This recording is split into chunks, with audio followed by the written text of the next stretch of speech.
இன்றே டவுன்லோட் செய்து உங்கள் ஃபேவரட் ஷோக்களை என்ஜாய் பண்ணுங்க.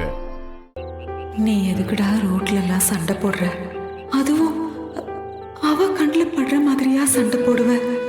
உங்களுக்குள்ள இருக்கிற விரிசல் இன்னும் அதிகமாக தாண்டா ஆகும். அத்தை, நான் தப்பு பண்ணல.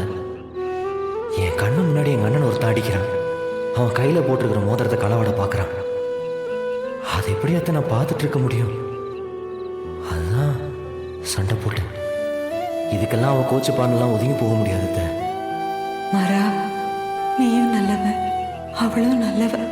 விதிதான் உங்களை இப்படி பிரிச்சு வச்சிருக்கு. கடவுள் ஏதாவது ஒரு அதிசயம் செஞ்சு உங்களை திரும்ப ஒன்னா சேர்த்துடணும். எல்லாம் சீக்கிரம் சரியாயிடும்.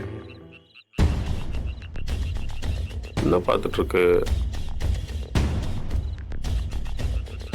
அத்த? வாடா வா. என்ன மருமகனை பார்த்து ரொம்ப ஃபீல் பண்ற போல? சிச்சி, அதெல்லாம் ஒண்ணும் இல்லை. புரியுது அத்த. 1000 தான் இருந்தாலும் நீ தூக்கி வளர்த்த புள்ள. கொஞ்சமாவது போதும், நிறுத்துறியா? நான் உன்கிட்ட அப்பவே சொல்லிட்டேன், அவனை பத்தி இந்த வீட்டுல பேசக்கூடாதுன்னு. நான் ஏன்டா அவனை பார்த்துட்டு நிக்க போறேன்? அவன் யாரோ நான் யாரோ, அவனுக்கும் இந்த வீட்டுக்கும் எந்த சம்பந்தமும் இல்லை. இங்க பாரு, இன்னொரு தடவை நீ அவனை பத்தி பேசாத. இந்த பேச்செல்லாம் கேட்டாலே எரிச்சலா இருக்கு. கரெக்ட் தான். நீங்க எப்படி இருக்கீங்களோ அதே மாதிரிதான் இந்த வீராவும்.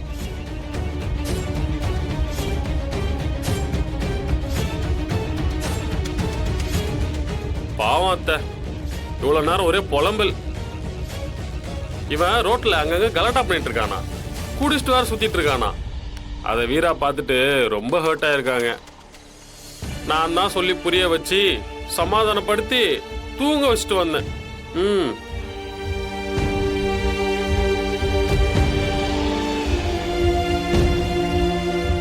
கொஞ்சம் பார்த்துக்கோங்க அத்தை. ஏன்னா வீரா தான் இந்த குடும்பத்தோட அடையாளம். வீராக்கு எதுவும் ஆயிடக்கூடாது. அவளை சந்தோஷமா பார்த்துக்க வேண்டியது உங்க பொறுப்பு. சரியா என்னத்த? நான் என்னதான் சொன்னாலும் வெளியாளு ஒரு அளவுக்கு தான் சொல்ல முடியும். இதுக்கு மேல நீங்க தான் பார்த்துக்கணும். சரிடா. டேய் பங்காளி, நாளைக்கு வீர வாயாலேயே நீ என்னென்ன வாங்கி கட்டுறன்னு மட்டும் பாரு. பழைய மாற யாருன்னு பாப்படா.